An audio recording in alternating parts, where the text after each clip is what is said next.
The Prophet Muhammad, peace and blessings be upon him, sent his followers to the four corners of the earth.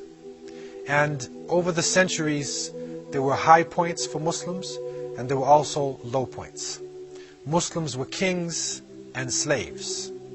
And in all different aspects of life, in different levels of testing, Muslims who practiced their faith were able to come to the surface as followers of the greatest prophet who ever lived. It is reported in the European slavery that went across from the Atlantic that as many as 30% of the slaves who came from Africa into the Americas and were taken as political prisoners to the Western Hemisphere were Muslims. Many of these people are still revisiting their roots, and this is making Islam the fastest growing religion in the West. This is a very important topic. We need to go deep into what actually happened to the slaves to try to understand this phenomenon, because it is still influencing American society today. It still has a powerful impact upon the shaping of the minds of the younger generation and upon what is happening in the Western countries. Originally, when slavery was practiced in America and in this Western Hemisphere, the first slaves were actually the poor whites. But because they could identify with the masters, with the upper class, they refused to stay within a state of slavery.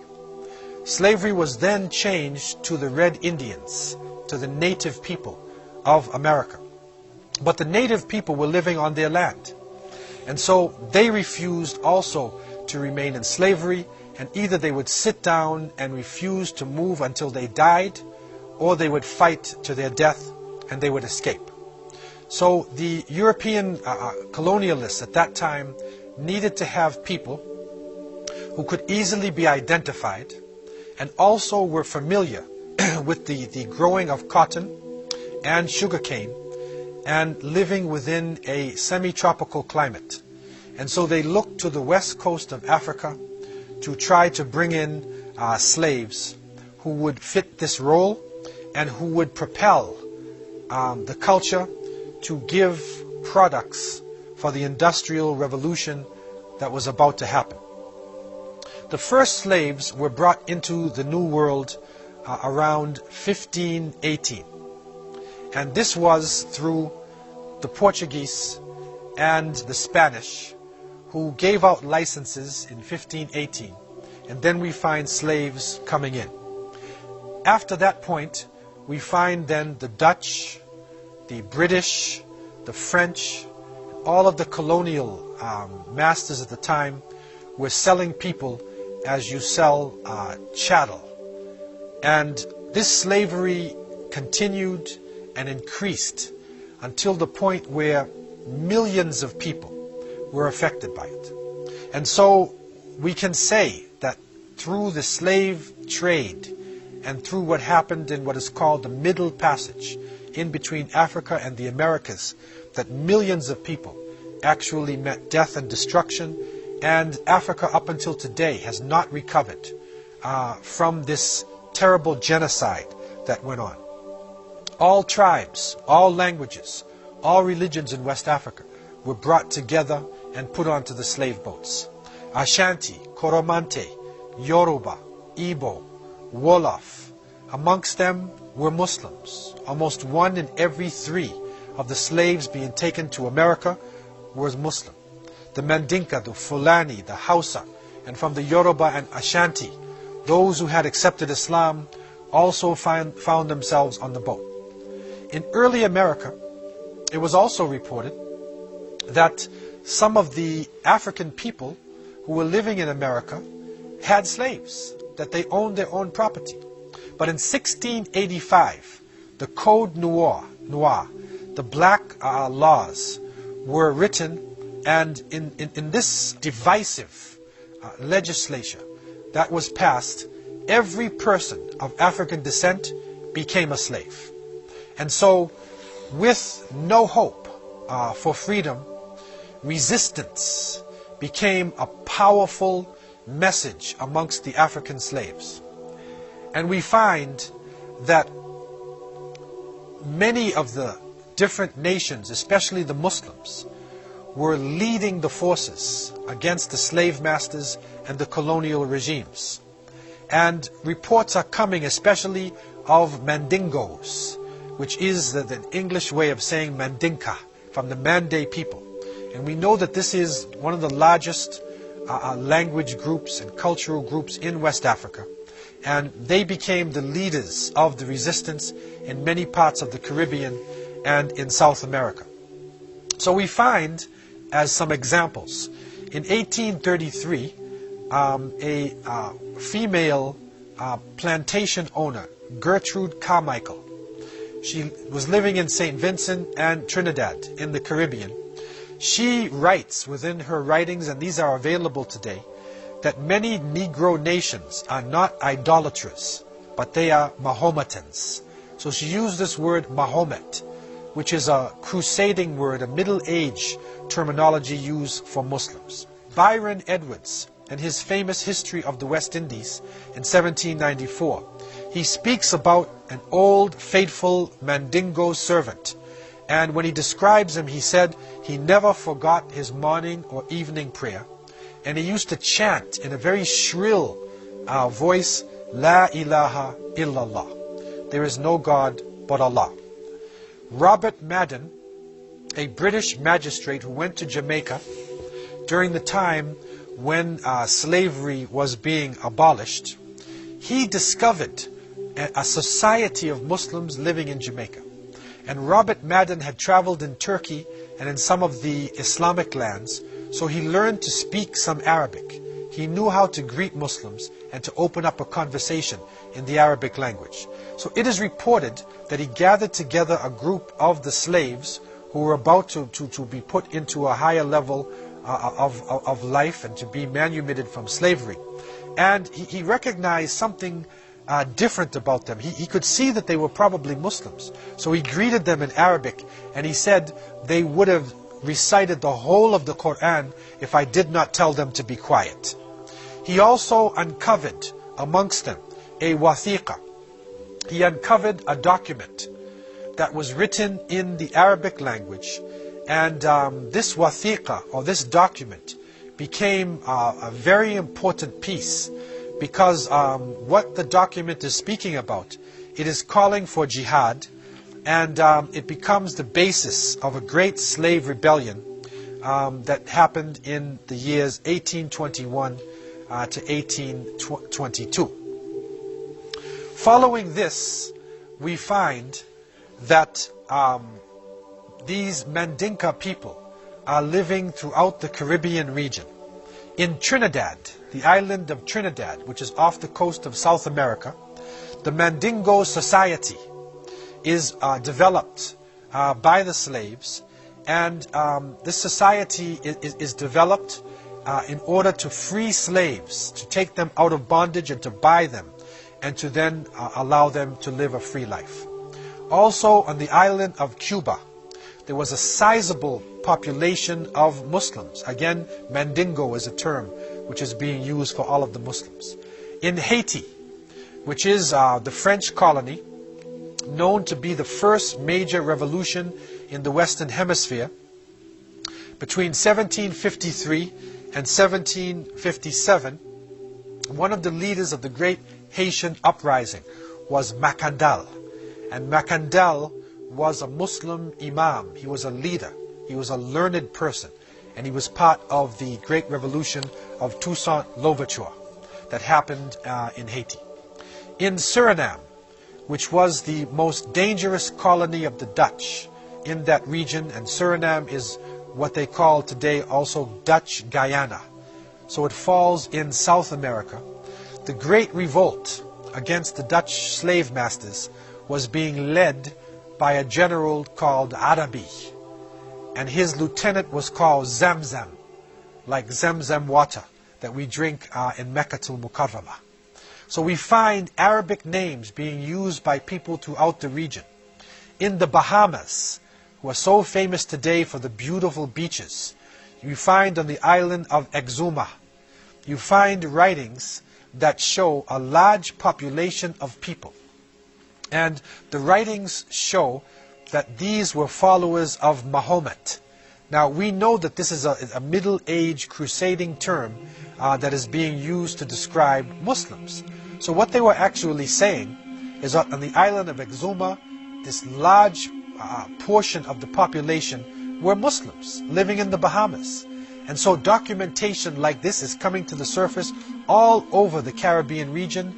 It is found in South America, in Central America, that shows a strong presence of Muslims within this region. And that not only were they part of the societies, but they were the leaders in resistance. Islam gave them a strong identity. And so they resisted culturally, they resisted religiously, and it is reported that part of the system to break the slaves was not to allow them to practice their religions. And especially if the slave masters found somebody who prayed or who fasted in the month of Ramadan, that person would be tortured to death in front of the other slaves. If they found somebody who would not eat pork, or somebody who would refuse to be naked all the time, they would also torture that person. They broke up the families. They made the people change their language. They changed the names of the people from their original African names or from the names of Islamic origin, especially if the name was in Arabic. They made the people change their name, and by this they were able to water down the culture and to dissolve Islam into a large slave population. But the seeds of resistance remained in the people, and it is through these seeds that we are seeing people on these islands and these regions accepting Islam in the 21st century. It is reported by historians that the slavery period in America was one of the most brutal periods in the history of this planet. Millions of people died on the shores of Africa, in the Middle Passage, and in the Americas, in the brutal serfdom, the brutal ball and chain slavery that we find all throughout this region. And because of this brutality, and because of the lack of hope, people naturally resist. And stories of resistance are written in histories, in oral cultures, and we find that African slaves resisted right from the shores of Africa. When they knew that they were being taken away from their families, that they resisted, and they would jump off the boats. They would struggle with everything that they had. Also, we find that in the Middle Passage itself, we find that boats were taken over by the slaves, and the Amistad boat, the famous, well-documented boat, has come into popular literature and understanding. And this Amistad is an example of resistance of the slaves. And so this struggle continued right into the Americas. Muslims resisted in Jamaica, in Trinidad, in St. Vincent, in all regions within the Caribbean basin, in Central America, in the United States. There were different forms of slave revolts. There was in America Nat Turner, Denmark Vesey. There were so many different ways to resist. It is reported also a woman, Harriet Tubman, developed the Underground Railroad, where she enabled Muslims or African people to flee from the South into Canada. And so this became one of the greatest African resistance in the West. What concerns us here is to bring out an aspect of this resistance that in the past has been overlooked. And that is the presence of Muslims. It is now recognized that over 30% of the slaves brought to the Americas were Muslims. Now we are seeing documentation coming to the surface.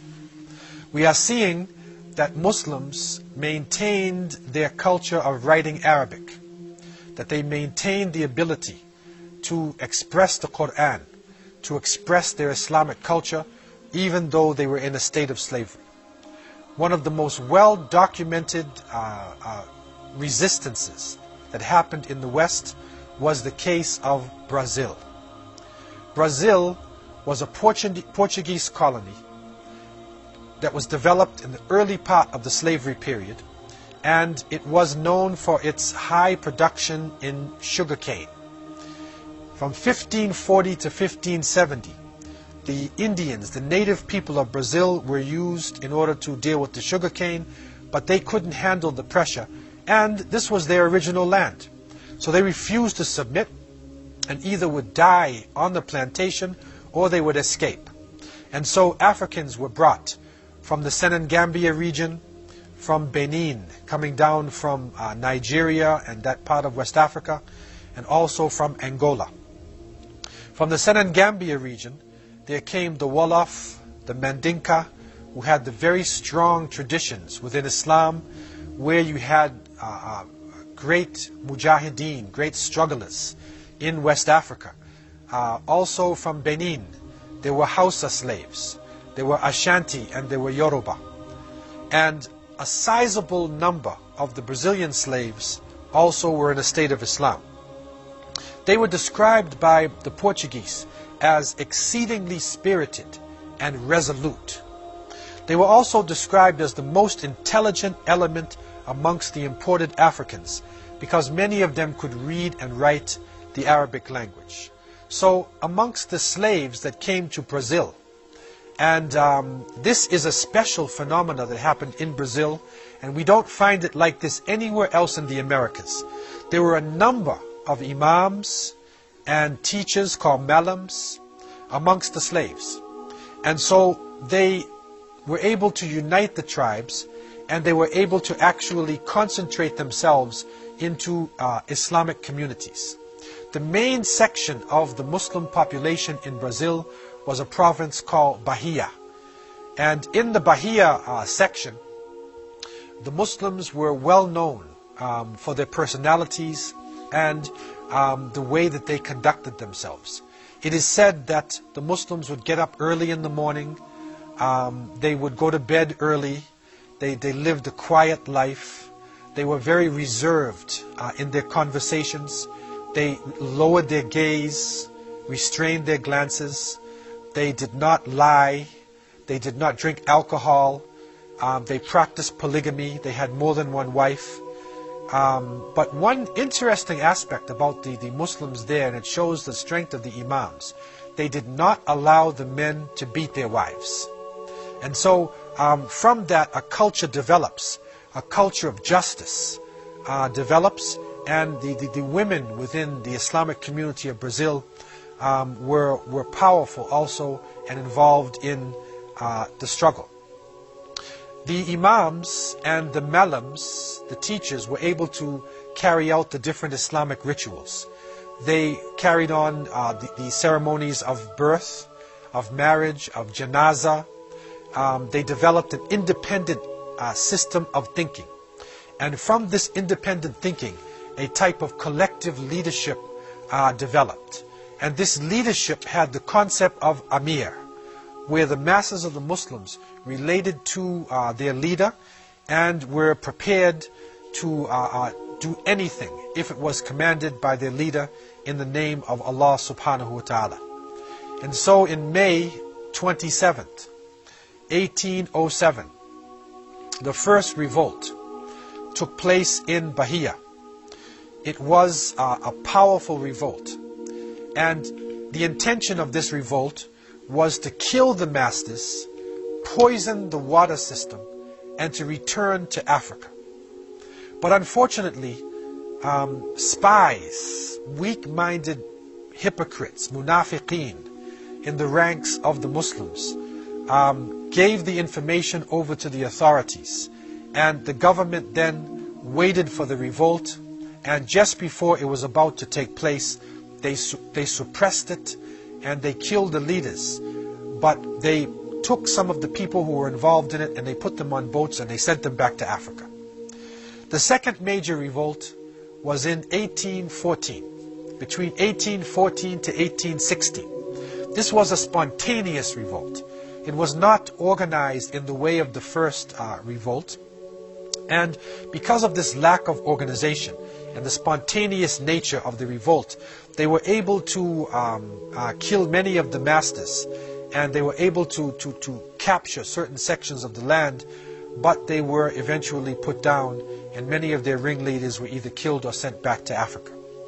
The largest revolt took place in 1835, and this is known as the Great Revolt of the Malays.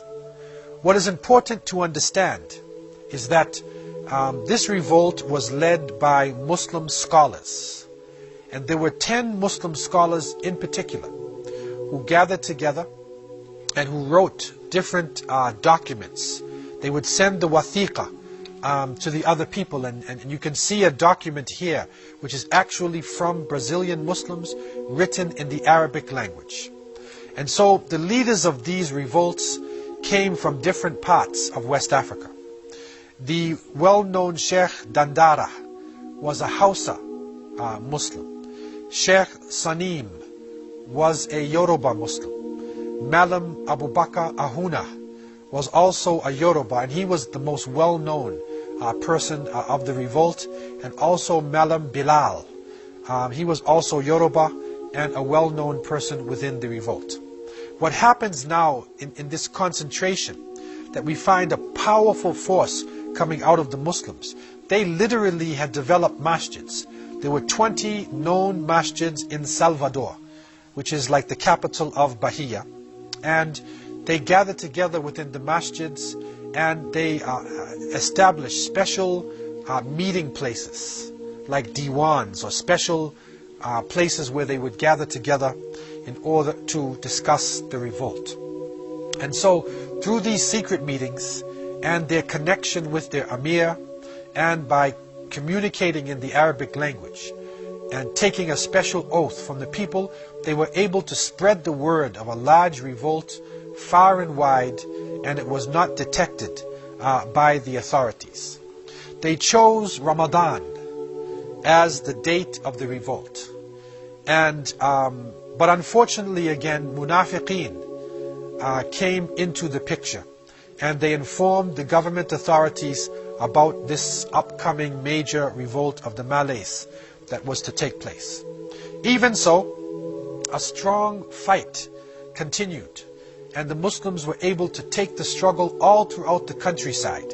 They were able to conquer certain sections within Salvador, but because of the technology, the weapons, and the organization of the Portuguese army, the revolt was actually eventually put down, and a mass deportation happened, where many of the leaders and many of the people involved in the revolt, instead of just being killed, they were put on boats and they were sent back to West Africa. And it is interesting today that in Lagos, in Nigeria, you can pray in a Brazilian masjid. So you can make your salat in a mosque that was built by Brazilian Muslims who were captured, struggled for their independence, and eventually returned to West Africa, and they built masjids within a major West African city. What this revolt showed was the fact that even under the most difficult circumstances, Islam was able to unite different tribal groupings. It also showed the spirit of struggle that Muslims were maintaining, especially those who were reading directly into the Book of Allah and following the Sunnah traditions of the Prophet Muhammad, peace and blessings be upon him. These revolts that are happening in the early part of the 19th century, the ones that are happening in the 1814 and then going up to 1835, they coincide with the great Hausa Fulani revolutions that were going on in West Africa. Sheikh Uthman Dan Fodio, Rahimahullah, of Sokoto, of northern Nigeria and Hausa land, was a great scholar who succeeded in uniting his people and overthrowing the authorities in Hausa land and developing an Islamic state of over 250,000 square kilometers.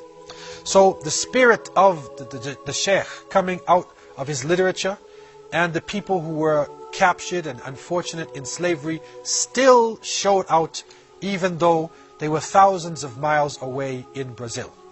And so today when you see a Brazilian, and you see the spirit that they have, and the young people are watching the Brazilians in soccer, and they see the strong spirit, recognize that a good percentage of Brazil are Muslims, and there are hundreds of people who are coming into Islam today in Brazil. I leave you with this new gem of wisdom that has come forward from the untold stories of history. Assalamu alaikum wa rahmatullahi wa barakatuh.